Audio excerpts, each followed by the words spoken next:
The Fall and the Call.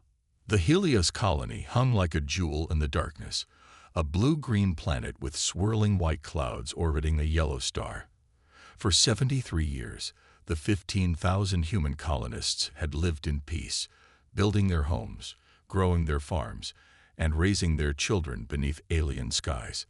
The colony existed on the very edge of mapped space, so far from Earth that messages took months to arrive. Commander Sarah Chen stood on the observation deck of Helios Colony's small orbital station, watching the sunset paint the sprawling settlement below in golden light. At 52, she had spent most of her adult life here, transitioning from Earth's military to become the colony's security chief. Not that Helios needed much security. They hadn't encountered any alien civilizations in this sector, and the dangerous predators on the planet's surface had long since learned to avoid human settlements. "Another quiet day in paradise," remarked Elias Okafor, the station's chief engineer, as he joined her at the viewport. Sarah nodded, allowing herself a small smile. "Just the way we like it." The peace of Helios Colony had become something sacred to her. Earth, with its massive cities, political tensions, and military-industrial complex, felt like a distant memory. Here, people worked together, shared resources, and built something beautiful. The colony's three main settlements were connected by magrail, surrounded by fields of crops adapted to the alien soil. Schools, hospitals, research centers, they had everything they needed. "Proximity alert," announced the station's eye suddenly, its calm voice at odds with the urgency of the message. Multiple objects entering the system at FTL speeds. Sarah's smile vanished. "How many?" 27. Correction, 43. Correction, 112 objects detected. Elias paled. "That can't be right. We're not expecting any ships from Earth, and certainly not a fleet." Sarah was already moving, muscle memory from her military days taking over. "Sound the general alarm. All colonists to emergency shelters. Deploy defensive drones." The commands felt foreign on her tongue after so many peaceful years. The first ships appeared in normal space less than 10 minutes later. They were not human vessels. Dark, angular shapes with glowing red lines along their hulls, they moved with predatory grace, spreading out to surround the planet. The largest was nearly 2 kilometers long, bristling with what could only be weapons. "Incoming transmission," the AI reported. A face appeared on the main screen. Humanoid, but with gray skin, 4 yellow eyes arranged in a diamond pattern, and no visible nose. When it spoke, the translation software struggled to keep up. "Attention human settlement. This is Executor Kravnak of the Phyrexian Empire. Your world is now part of our domain. Surrender immediately, and your deaths will be quick. Resist, and we will make examples of your young." Sarah felt ice in her veins. "Open a channel," she ordered, straightening her shoulders. "This is Commander Sarah Chen of Helios Colony. We are a peaceful settlement with no military presence. We pose no threat to you. Perhaps we can discuss." The alien cut her off with a harsh sound that might have been laughter. "Humans do not negotiate. Humans take. Humans destroy. We have studied your history. We know what you are capable of. Your species is a disease that must be contained before it spreads further." The transmission ended abruptly. "They're deploying smaller craft," Elias reported, his voice shaking. "Hundreds of them." Sarah knew their orbital station had no chance. Helios Colony had been established as a scientific and agricultural outpost, with only basic defenses against natural disasters and wildlife. They had no weapons that could stand against an alien armada. "Elias," she said quietly, "initiate Protocol Omega." The engineer's eyes widened. "That's just a theoretical contingency. We've never even tested it. It's all we have." Sarah moved to a secured console and placed her palm against the scanner. "The colony can't be saved, but Earth needs to know what happened here. They need to know there are hostile aliens in this sector." Protocol Omega was simple in concept. A specialized, quantum-entangled message drone, designed to reach Earth faster than any conventional communication. It carried a small but powerful quantum computer, capable of storing terabytes of data, including the colony's complete records and live sensor feeds. As Sarah worked to prepare the drone, the first explosions rocked the station. The Vrexians weren't bothering with boarding parties. They were simply destroying anything in orbit. "We've lost contact with New Athens," Elias reported, referring to the largest settlement on the surface. "They're bombing it from orbit." Sarah swallowed hard, thinking of the children in New Athens schools, the researchers in their labs, the families in their homes. She had failed to protect them. "Drone is ready," she announced, her voice steady despite the tears in her eyes. Final recording.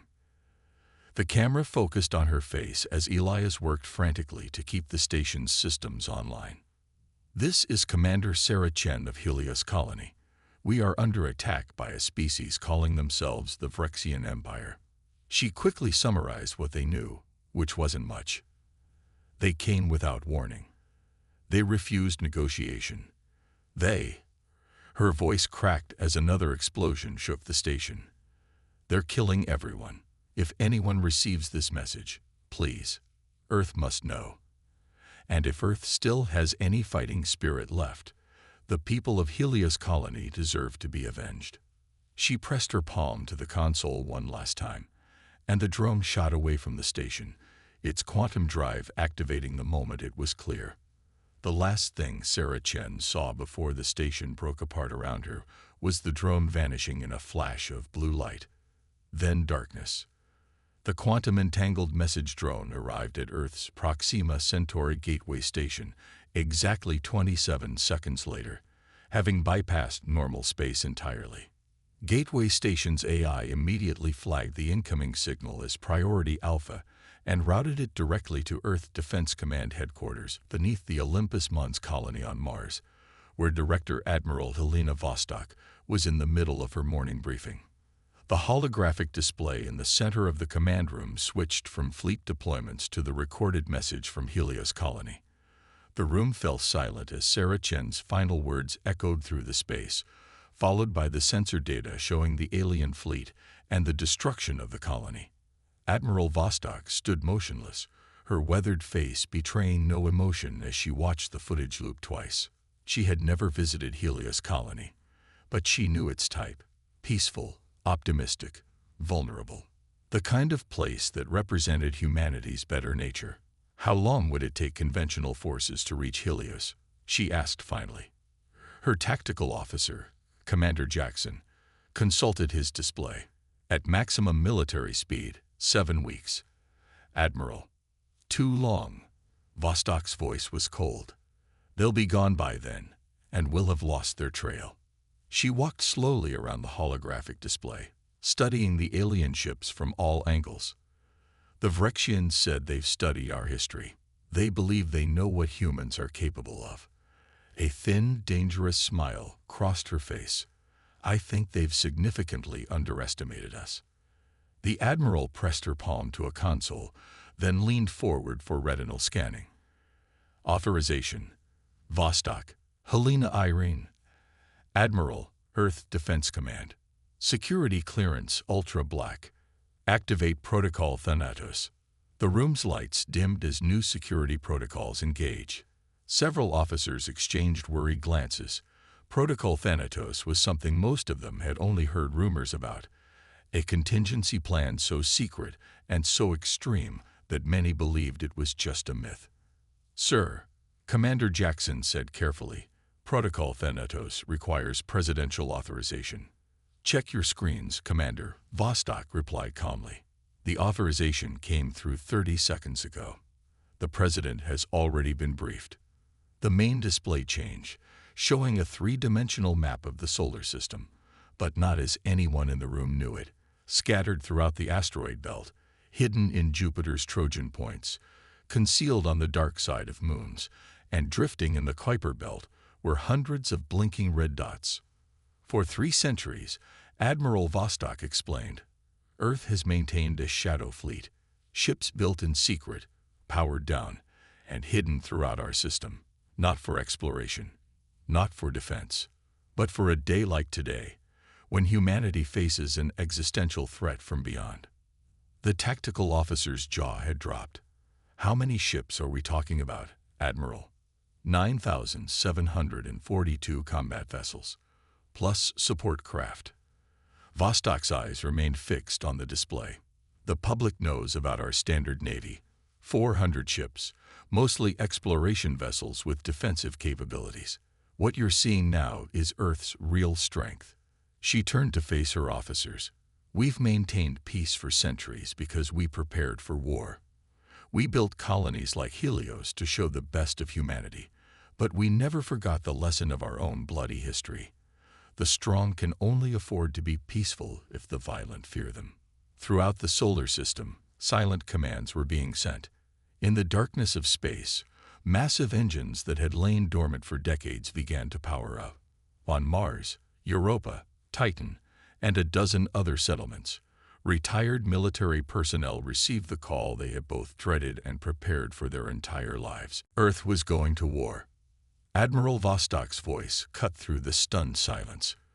We launch in 48 hours. The Vrexians believe they've encountered a helpless colony. They're about to meet the full might of humanity. As the Shadow Fleet assembled near Neptune's orbit, ships emerging from hiding places throughout the solar system, the scale of Earth's secret military became apparent even to those who had helped build it. The largest vessels, dreadnoughts nearly 10 kilometers long, had been hidden inside hollowed-out asteroids. Specialized stealth destroyers emerged from the atmosphere of gas giants where they had remained undetectable. Carrier ships released swarms of fighter craft that had never been tested in actual combat. At the center of the armada was the Nemesis, Admiral Vostok's command ship, a vessel so advanced that most of its technology had never been revealed even to Earth's own military leaders. Its hull was made of programmable matter that could reconfigure in response to damage, and its core housed an AI system named HFY that could predict enemy tactics with uncanny accuracy. As the fleet prepared to depart, Admiral Vostok addressed the combined forces from the bridge of the Nemesis. Her message was broadcast to every ship, every crew member, every soldier and pilot. The people of Helios Colony welcomed the stars with open arms and open hearts. They represented the best of us, our curiosity, our hope, our capacity for peace. The Vrexian Empire mistook that peace for weakness. They believed that because Helios had no weapons, humanity had no teeth. The Admiral's face hardened. They were wrong. Today, we show them exactly what humanity is capable of when provoked. We do not seek conquest. We do not desire their territory or resources, but we will have justice for Helios, and we will ensure that no alien power ever again mistakes our peaceful colonies for easy targets. The massive fleet engaged their drives simultaneously, creating a ripple in space-time that astronomers across 100 light-years would detect and wonder at. The largest armada humanity had ever assembled began its journey to Helios Colony, carrying with it the cold fury of a species that had just learned it was not alone in the universe, and that the universe was hostile. In the darkness between stars, Earth's vengeance was on its way. The Reckoning and the Revelation. 7 days after the fall of Helios Colony, Supreme Commander Zrel of the Vrexian Empire stood before the Sovereign Council, his 4 eyes lowered in the traditional gesture of respect. The council chamber, carved from a single massive crystal deep beneath the surface of Vrexos Prime, amplified and scattered light in patterns that conveyed emotional nuance invisible to non-Vrexian species. Currently, the light patterns indicated extreme displeasure. The human settlement has been completely subjugated, Zrel reported. We encountered minimal resistance. Their orbital facility was destroyed, and all 3 major population centers have been secured. Approximately 8,000 humans have been captured for processing. The remainder were eliminated as per protocol. First Sovereign Kexnar leaned forward, her gray skin almost luminescent in the chamber's light. And you are certain no warning was sent? The settlement had no faster-than-light communication capabilities that we could detect, Zrel assured her. Their technology was primitive compared to ours. They were farmers and scientists, not warriors. Yet your own report indicates their species has a sizable interstellar presence.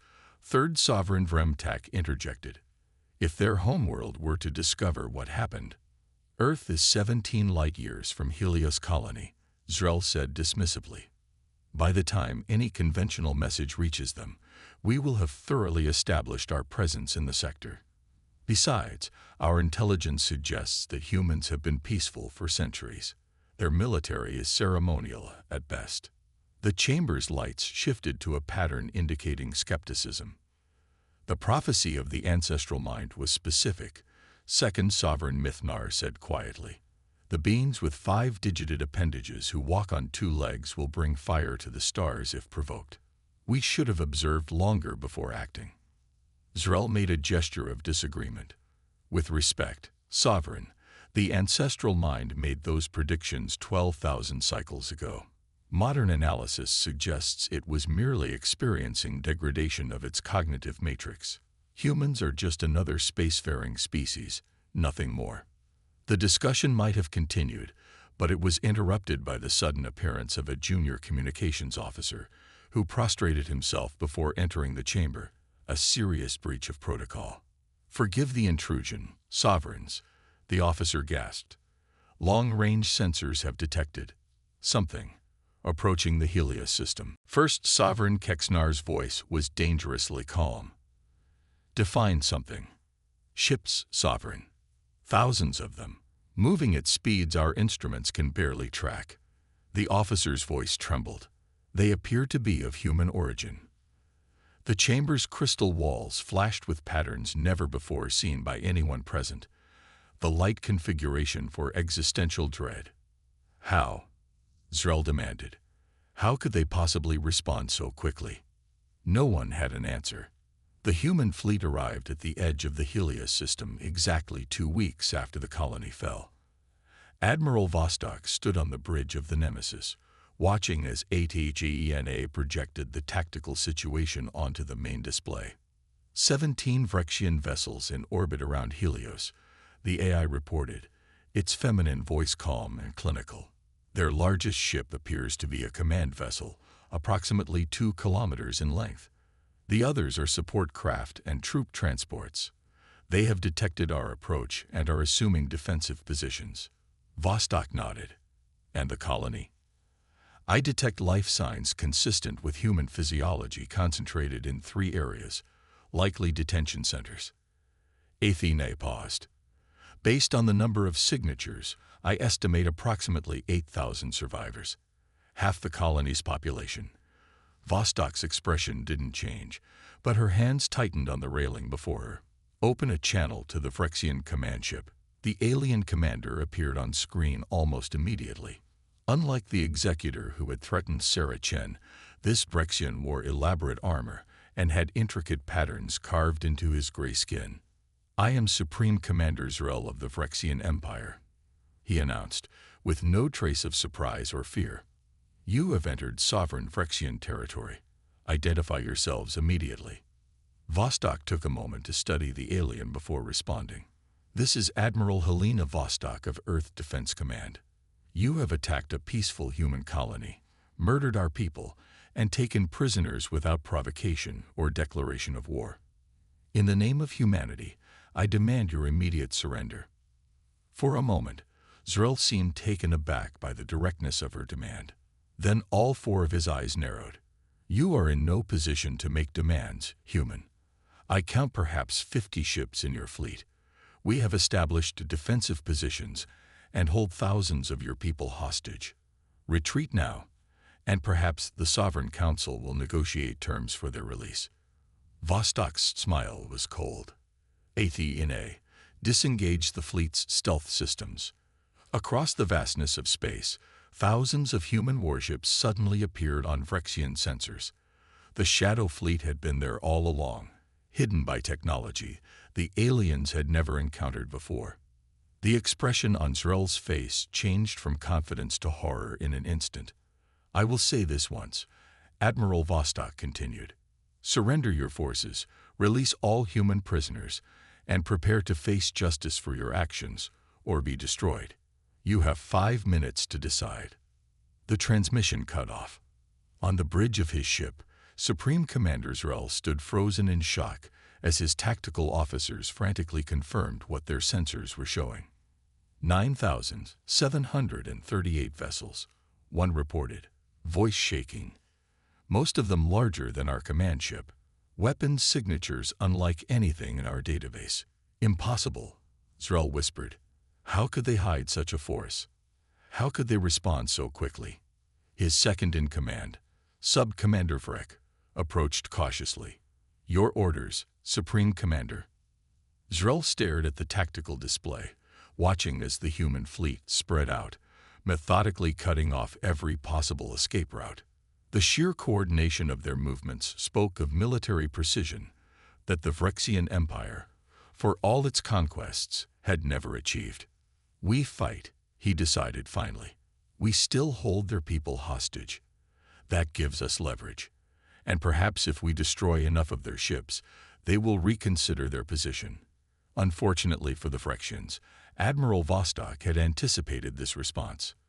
While the main fleet held position, specialized stealth insertion craft had already entered Helios' atmosphere, deploying elite phantom operators, soldiers enhanced with experimental technology that blurred the line between human and machine. Moving with preternatural speed and silence, they infiltrated the detention centers where the colonists were being held. The first indication Zrel had that something was wrong came when all communication with the planet's surface abruptly ceased. What's happening down there? He demanded. His communications officer frantically worked her console. Unknown, Supreme Commander. All ground forces have gone silent simultaneously. The 5-minute deadline expired. Admiral Vostok gave a single command.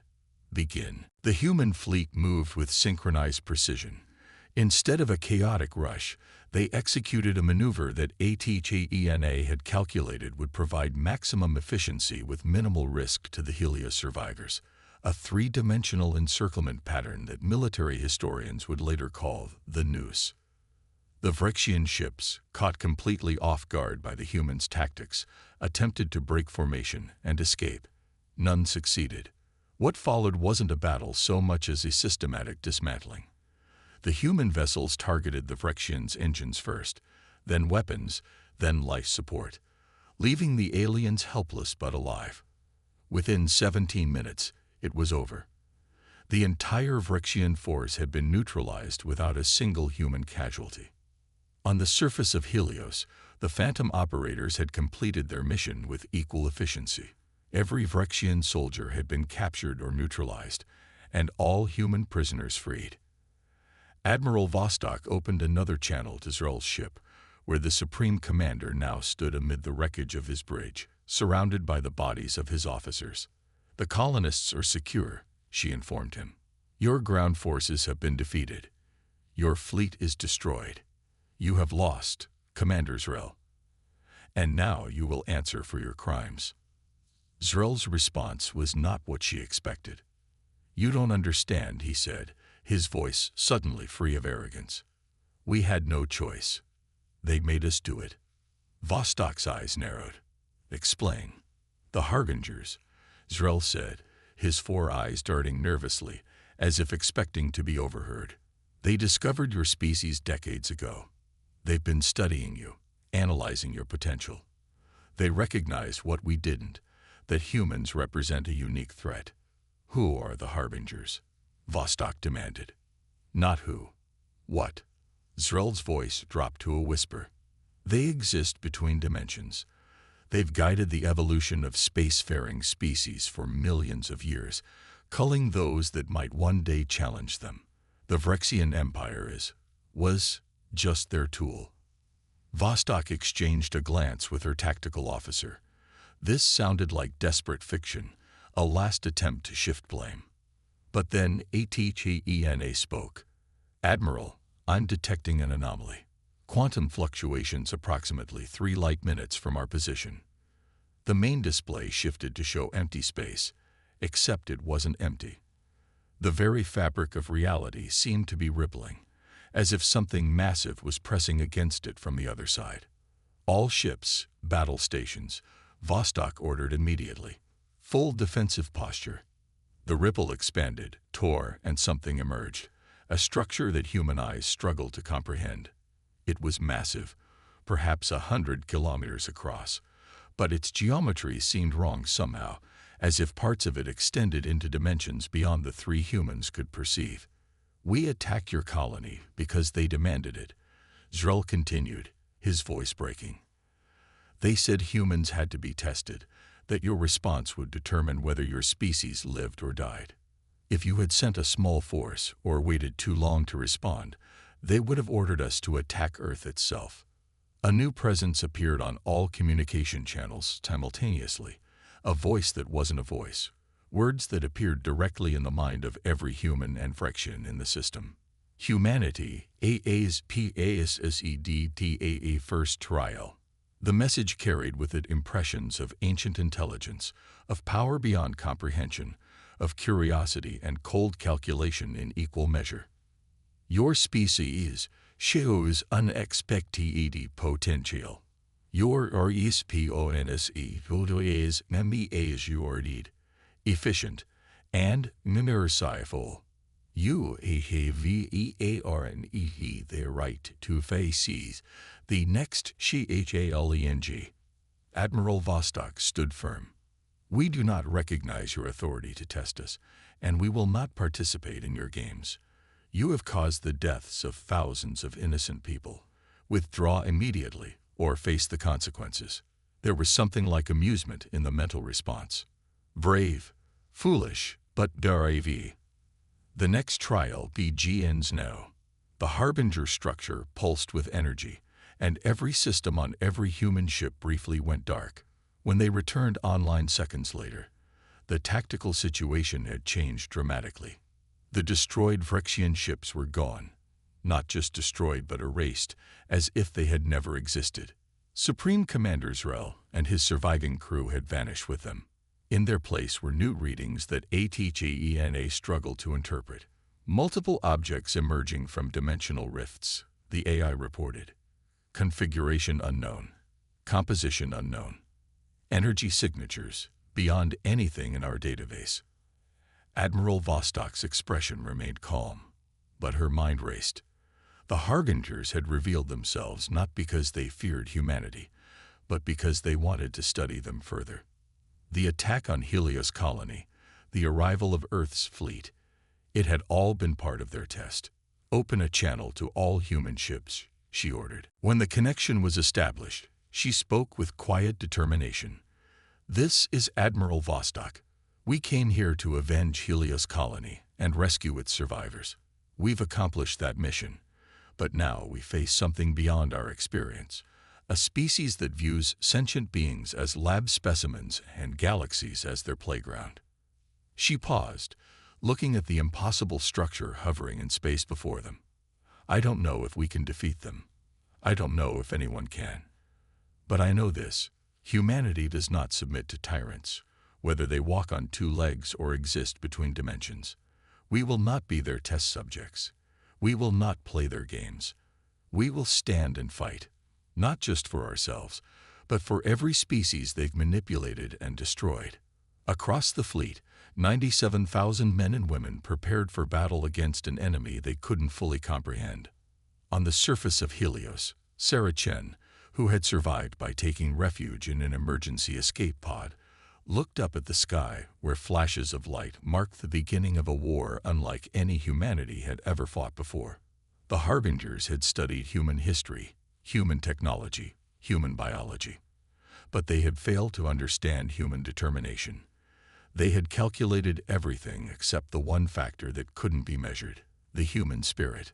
As the battle began, the quantum ripples spread across the galaxy, reaching distant worlds where other species watched and waited.